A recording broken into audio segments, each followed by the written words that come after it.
क्योंकि दुनिया में यदि कोई देवता है, दुनिया में यदि कोई पूजनीय है, दुनिया में यदि सबसे ज़्यादा कोई तपस्वी है तो वो है वीतरागी संत हैं।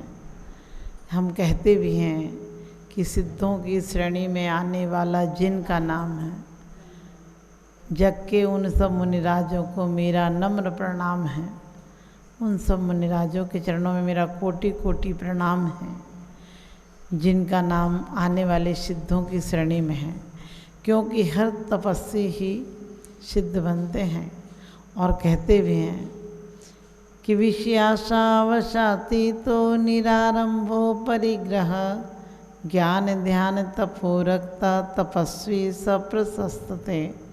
वही तपस्वी प्रशंसा के योग्य हैं जो विषय कषायों से रहित हैं और किस चीज़ में लीन है, ज्ञान ध्यान तपस्या में लीन है। क्योंकि भोगी निरंतर विषय कषाय वासनाओं में लीन रहता है, राग द्वेष में लीन रहता है, और तपस्वी अपने कर्मों की निर्जरा के लिए तपस्या में लीन रहता है। कहते भी हैं बाह्यम तपः परम दुश्चर्मातरस्तम मध्यात्मिक तपसा प्रवर्णनार्थम। कहते हैं वाह्य तपों को योगी क्यों तपते हैं, ताकि उनकी आत्मा विशुद्ध हो। जिस प्रकार से दूध को तपाना हो तो पहले भगोनी को तपाना पड़ता है, जिस प्रकार से भगोनी तपे तो दूध अपने आप तप जाता है। और दूध का घी निकालना हो, मावा बनाना हो तो भी दूध को तपना पड़ता है, लेकिन पहले कढ़ाई या किसी चीज़ का माध्यम लेना पड़ता है उसे तपाने के लिए। इसी प्रकार से आत्मा को परमात्मा बनाना हो तो इस शरीर के माध्यम से तप करना पड़ता है। लेकिन वो तप का मतलब कष्ट देना नहीं है, तप का मतलब है सही आनंद को पाना है। कहते भी हैं, किसी कवि ने बड़ी अच्छी बात कही है, तप करते यौवन गयो द्रव्य गयो मुनिदान, प्राण गए संन्यास में तीनों गए न जान। तप करते यौवन गयो, तप करते यदि तपस्या करते करते जवानी चली जाए तो समझना जवानी सार्थक हो गई।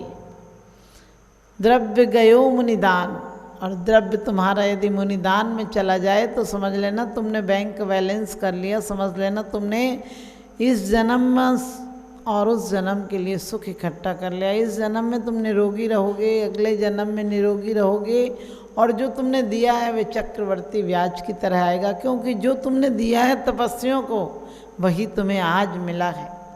और कहते प्राण गए संन्यास में, संन्यास में यानी समाधि मरण पूर्वक तुम्हारे प्राण चले जाएं तो समझना इससे अच्छी गति मिलेगी, इससे अच्छी जगह जाओगे और अगले जन्म में इससे बढ़िया शरीर मिलेगा। क्योंकि इस मंत्र भद्र स्वामी कहते हैं जो तुम्हें मिला है अच्छा सब कुछ मिला है, अच्छा गोत्र मिला है, अच्छी पर्याय मिली है, धन मिला है, रूप मिला है, तुम्हारी ख्याति है, तुम्हें नमस्कार करते हैं लोग, तुम्हारी हुकूमत चलती है, वो सब किसका परिणाम है। भले आपको समझ में नहीं आए लेकिन जो परिणाम है वो उसी का परिणाम है। उच्चम गोत्रम प्रणते भोगो दानाद्यपासनात् पूजा भक्ति सुंदर रूपम स्नात कीर्तिस्तपो निधिसु। उन्होंने अलग से कह दिया, इसमें पूजा में नहीं लिया। उन्होंने कहा तपस्वियों को प्रणाम करने से तुम्हें उच्च गोत्र का बंध होता है, तपस्वी की भक्ति करने से तुम्हें सुंदर रूप मिलता है, तपस्वियों की ख्याति फैलाने से, तपस्वियों का नाम ऊंचा करने से तुम्हारी ख्याति यश फैलता है। और कह दिया कि उनकी बैयावृत्ति आदि करने से तुम्हारी भी निरोगी काया मिलती है। तुम्हें क्या चाहिए, सुंदर रूप चाहिए, ख्याति चाहिए, धन चाहिए, वैभव चाहिए, तो कह दिया उच्चम गोत्रम प्रणते भोगो दानाद पासनात् पूजा। उन्हें दान देने से तुम्हें भोगों की प्राप्ति होती है, वरना भोगों की सामग्री तुम ला सकते हो लेकिन खा नहीं सकते हो। क्योंकि आज का आदमी घी के टीन ला सकता है लेकिन खा नहीं सकता है। खाने का पुण्य अलग है और लाने का पुण्य अलग है। यदि तुमने किसी को देकर खाया है, किसी पापी को नहीं, किसी पार्टियों में नहीं, किसी जगह गलत जगह नहीं, अपने नाम के लिए उन लोगों को मत खिला देना जो कि सिर्फ पाप में, व्यसन में, मांस में, मदिरा में और दुर्व्यसनों में तुम्हारा पैसा चला जाए तो समझ लेना तुमने जहर खरीद लिया। और तुम्हारा पैसा यदि तपस्वियों के ध्यान तपस्या में लग जाए तो समझना कि तुम्हारा पैसा भी उस पुण्य की जगह चला गया जो तुम्हें बहुत जन्म जन्म तक पुण्य दिलाएगा। तो कहे भोगो दानाद उपासनात् पूजा भक्ति सुंदर रूपम, सुंदर रूप चाहिए तो भक्ति करो। क्योंकि जिन्होंने भी भक्ति की है, भगवान की आराधना की है, उन्हें सुंदर सुंदर रूप की प्राप्ति हुई है। चाहे भीम हो, चाहे कृष्ण जी हों, इन लोगों ने पूर्व जन्म में गुरुओं की आराधना और तपस्वियों की आराधना की है, उपासना की है, सेवा की है, भैयावृत्ति की है, उन्हें आहार दान दिया है। उसका परिणाम है अकृत पुण्य। धन्य कुमार की कहानी सबको मालूम होगा, कैसा अकृत पुण्य, कैसा जीव था। आप सबको पता है कि जहाँ पैदा हुआ घर में दरिद्रता आ गई, राज्य नष्ट हो गया, पिता मर गया, माँ नौकरानी का काम करती थी, उसके यहाँ नौकरानी का काम करना पड़ा। जिसके यहाँ की वो नौकर था, जो राजा के यहाँ नौकर था, उस सेठ के यहाँ जाकर नौकरानी का काम करना पड़ा। और किसी दिन किसी ने चाहा भी कि इसको कुछ दे दें तो कहते हैं झोली में यदि अनाज दिया तो छेद हो जाते थे, अनाज बिखर जाता था। किसी ने हीरा दिया तो घर में आते आते कोयला हो जाता था। ऐसा पाप का उदय था। लेकिन एक बार मुनिराज को हार दिया, एक बार मुनिराज की भैयावृत्ति मन से सेवा की, उसका परिणाम क्या निकला कि अगले जन्म में मिट्टी को हाथ लगाए तो सोना हो जाता था। जिस जगह जाए वहीं धन की बरसात हो जाती थी। क्या परिणाम था? ये तपस्वियों को देने का परिणाम था। क्योंकि तुम ये मत सोचना तपस्वी को देने से मात्र देना होता है। तपस्वी को देने से तुम्हारा धन पवित्र हो जाता है, तुम्हारा तन पवित्र हो जाता है, तुम्हारा मन पवित्र हो जाता है। कुंद कुंद स्वामी तो रहनसार में कहते हैं कि तुमने यदि तपस्वी को धन दिया है, समझ लेना तुमने अपना मोक्ष पक्का किया है। और बड़ी सुंदर नेमीचंद आचार्य जी बात कहते हैं कि तपस्वी तुम्हारे आहार दान के द्वारा क्या हो सकता है, मोक्ष जाए या नहीं जाए, तुम्हारा मोक्ष पक्का है। और कुंद कुंद स्वामी कहते तुम 2 रोटी के लिए भावलिंगी द्रव्यलिंगी क्यों देखते हो? बाहर से भी तुम्हें तपस्वी नजर आ रहे हैं, 5 महाव्रत, 5 समिति, 3 गुप्तियों का पालन दिख रहा है। उनके अंदर में क्या चल रहा है ये वो देखेंगे। तुम्हें तो इतना भी दिख जाए, नग्न मुद्रा दिख जाए, पीछी कमंडल दिख जाए, बस तुम तो नमो लोए सब सावणम बोल देना, तुम्हारा कल्याण हो जाएगा। और कहा है बाह्य तप को क्यों तपते हैं? अंतरंग को शुद्ध बनाने के लिए। स्तोपदेश में भी कहते हैं कि तुम बार बार उन भोगों को जिनको एक बार भोग के छोड़ चुके हो, एक बार नहीं, हमने तो बहुत बार भोगा इन भोगों को, और कितनी बार भोगोगे? यही बच्चे, यही बुढ़ापा, यही जवानी, यही जिम्मेदारियां, यही बच्चों की शादियां करते करते, चिंता करते करते मर जाओगे। लेकिन वो चिंतन के दिन कब आएंगे? तो कहते हैं कि वास्तव में भोगों को क्या भोगा हमने, भोग हमें भुगताए गए, और तू तो चिंता भई न पूरी, हमें बुढ़ापा आए गया। चिंता बूढ़ी नहीं होती है, चिंता और जवान होती है। बुढ़ापे में चिंता और जवान होती है। बुढ़ापे में आदमी भोग नहीं सकता है, लेकिन भोगों की लालसा ज़्यादा रहती है। जिस प्रकार से बीमार आदमी खा नहीं सकता है, लेकिन खाने की इच्छा समाप्त नहीं हो जाती है और ज़्यादा इच्छा होती है। बुढ़ापे में आपने देखा रूप से ही घूर घूर कर इंसान मंदिर में भी दूसरों को देखता है। जबकि हमारे आचार्यों ने कहा है कि यदि तुम्हें अपने जीवन को उत्थान की तरफ ले जाना है तो उन 12 तपों को धारण करो, क्योंकि तपसा निर्जरा चा, कहते तप से निर्जरा होती है और निर्जरा से मोक्ष पक्का है। इसलिए हमें तप करना है। तप को कैसे करना है? जिस प्रकार से बिना तपे गेहूँ भी खाने योग्य नहीं होता है। यदि ताप ना पड़े, धूप ना पड़े तो गेहूं नहीं पकता है, और पक जाए और घर में ले आओ कच्चा गेहूं खा लो तो बीमार हो जाओगे। लेकिन उसे आग में तपाकर रोटी बनाकर खाओगे तो वो रोटी भी पच जाएगी, और पेट में जाकर भी रोटी जब पचेगी जब तुम्हारी जठराग्नि ठीक से काम करेगी। गेहूं भी हो, मिट्टी भी हो, मिट्टी का घड़ा, मिट्टी कब सिर पर रखी जाती है? जब अपने संग के कंकड़ों को निकाल देती है, संग के कंकड़ कीट घास फूस को हटा देती है, तब जाकर कहीं वह मिट्टी गलती है, पिटती है, कुटती है, फिर आकार जो देता है कुम्हार उसके रूप में होती है, और उसके बाद जाकर अग्नि में पकती है, फिर तुम्हारा कलसा बन जाती है, फिर तुम्हारे मस्तक पर आ जाती है, फिर तुम्हारे शुभ कामों में काम आती है। इसी प्रकार से संसारी प्राणी और गुरु अलग अलग प्रकार के कुम्हार हैं, जो एक कलसा बना देते हैं और एक है तुम्हें कुल्हड़ बना देते हैं। कुल्हड़ में पीने के बाद तुरंत फेंक दिया जाता है, और कलसा पानी भरने के काम आता है। इसी प्रकार से तुम्हें अपने जीवन को अमृत घट बनाना है। अमृत बनाना है तो तपस्वियों के चरणों में जाना, उनकी भैयावृत्ति करना, और तुम्हारे जीवन में यदि तुम्हें तपस्या करना है तो कैसी तपस्या करोगे? यदि हमें तुमने अपने जीवन को तपस्या में लाना है तो अनसना मोदरी वृत्ति परिसंख्यान रस परित्याग विविक्त सय्यासन काय क्लेशा बाह्यम तपा प्रायश्चित विनय वैयावृत्ति स्वाध्याय व्युत्सर्ग ध्यानानुत्तरम। कहते हैं प्रायश्चित विनय वैयावृत्ति स्वाध्याय और व्युत्सर्ग ध्यान इन सबको करो, लेकिन आदमी करता नहीं है। लोग कहते हैं हम क्या करें माता जी, हमसे तप नहीं होता है। हमने कहा तुम जितना तप तो कोई भी नहीं करता होगा। अरे आचार्यों ने तो सिर्फ 12 तपों की बात कही है, और 12 तप करने से कर्मों की निर्जरा हो जाती है। 6 अंतरंग तप और 6 बहिरंग तप। लेकिन तुम देखो संसार के लिए, तुम भोगों के लिए कितनी तपस्या करते हो। अनशन, अमदर्य, व्रत परिसंख्यान, रस परित्याग, विविक्त सय्यासन और काय क्लेश। तुम कभी कभी अनशन नहीं कर लेते हो? डॉक्टर मना कर दे ऑपरेशन के इतने घंटे पहले कुछ नहीं लेना, आप नहीं लेते हो। लेकिन वही हमारे गुरु कह दे कि कम से कम महीने में 1 उपवास किया करो, ताकि तुम्हारे शरीर का संतुलन भी ठीक बना रहेगा, और तुम्हें समाधि के समय भेद विज्ञान आ जाएगा। यदि भूखे रहना पड़ा, शिथिलता रही, तुम्हारी जठराग्नि ने काम नहीं किया, तो तुम अपनी आत्मा को पहचान सकोगे। लेकिन आप वो नहीं करना चाहते हो।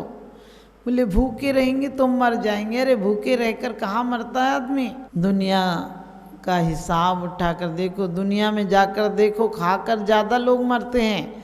भूखा आदमी जल्दी नहीं मरता है। भूखा आदमी 3 महीना तुम्हारे शरीर में एक्स्ट्रा एनर्जी है, 3 महीना तक तुम जी सकते हो। लेकिन ज़्यादा खा लो, ओवरलोड हो जाए तो ज़्यादा दिन नहीं जी सकते हो। आज का आदमी खाकर ज़्यादा बीमार है। आज का आदमी अधिकांश बीमारियां जो उसके खाने के कारण है। अनियमित खाता है, असमय खाता है, और खोटे भावों से खाता है। किन भावों से खाना चाहिए वो भावों से नहीं खाता है। हमारे आचार्यों ने यही तो कहा, अनशन, अमदर्य, व्रत परिसंख्यान, रस परित्याग, विविक्त सय्यासन और काय क्लेश। ये सारे तप तुम्हें वेद विज्ञान के साथ होंगे, ज्ञान के साथ होंगे, सम्यक दर्शन के साथ होंगे तो तुम्हारी कर्म निर्जरा का कारण है, और मिथ्यात्व के साथ होंगे तो संसार वर्धन का कारण है। संसार वर्धन का क्या कारण है? क्यों बार बार उन्हीं भोगों को, उन्हीं शरीर को, कायिक कलेश के लिए शरीर को सिर्फ कष्ट इसलिए नहीं देना कि तुम कई बार किसी को धूप में बैठा देख लो तो कहते हो अरे बड़ी तपस्या करते हैं। धूप में बैठने की कोई बड़ी बात नहीं है। तुम किसी को घर से जाता हुआ देख लो, अरे बहुत तपस्वी हैं, घर छोड़ के चले गए। अरे घर में ऐसी क्या चीज़ थी? अंतरंग में भी तप आना चाहिए। तो ये सब तुम्हारे आनंददायक हो जाते हैं। और कहते हैं यदि बाहर से मात्र तप हो, वेद विज्ञान नहीं हो, तो यही शरीर को, यही मन को कष्ट देने वाले होते हैं, और वरना कष्ट को हरने वाले होते हैं। तो अनशन, अमदर्य, अनशन भी आप लोग कभी कभी गुस्से में कर लेते हैं।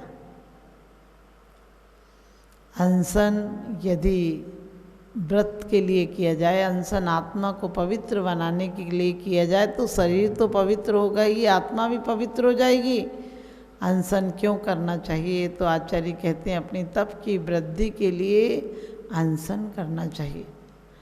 अनशन का मतलब है चारों प्रकार का आहार मन वचन काय से त्याग देना। वो अनशन का मतलब वो लोग उपवास समझते हैं, उपवास का कितना बड़ा अर्थ होता है। अनशन का मतलब उपवास नहीं है, लेकिन उपवास हो तो अनशन हो जाता है।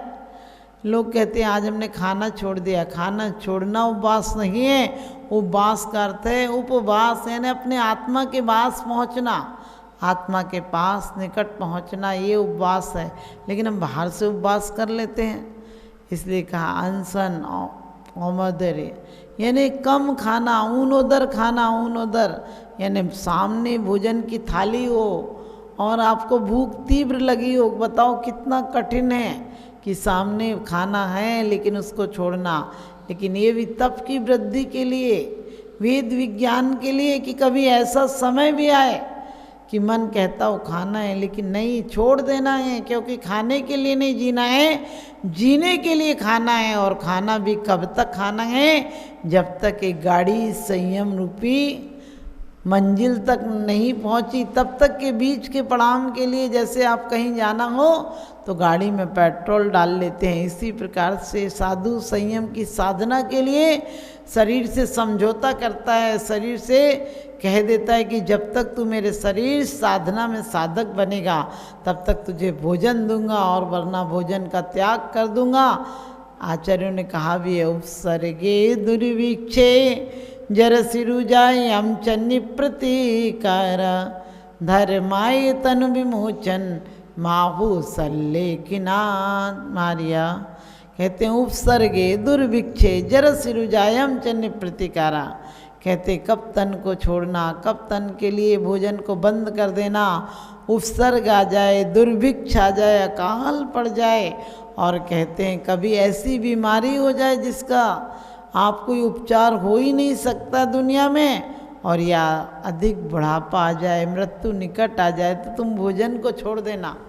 लेकिन मरने के लिए भोजन को नहीं छोड़ना, उस वेद विज्ञान को प्राप्त करने के लिए भोजन छोड़ना। लेकिन आप लोग भी अनशन कभी कभी क्रोध में कर लेते हैं, झगड़े में कर लेते हैं, विषाद में कर लेते हैं, शोक में कर लेते हैं, कहते हैं आज नहीं खाना, ऐसा हो गया, ऐसा गलत हो गया। लेकिन ये अनशन नहीं हो, इसलिए आचार्यों ने कहा है तप के लिए करना। और फिर कहते हैं कि औमदरी कम खाना, भूख से कम खाना बहुत बड़ी तपस्या है।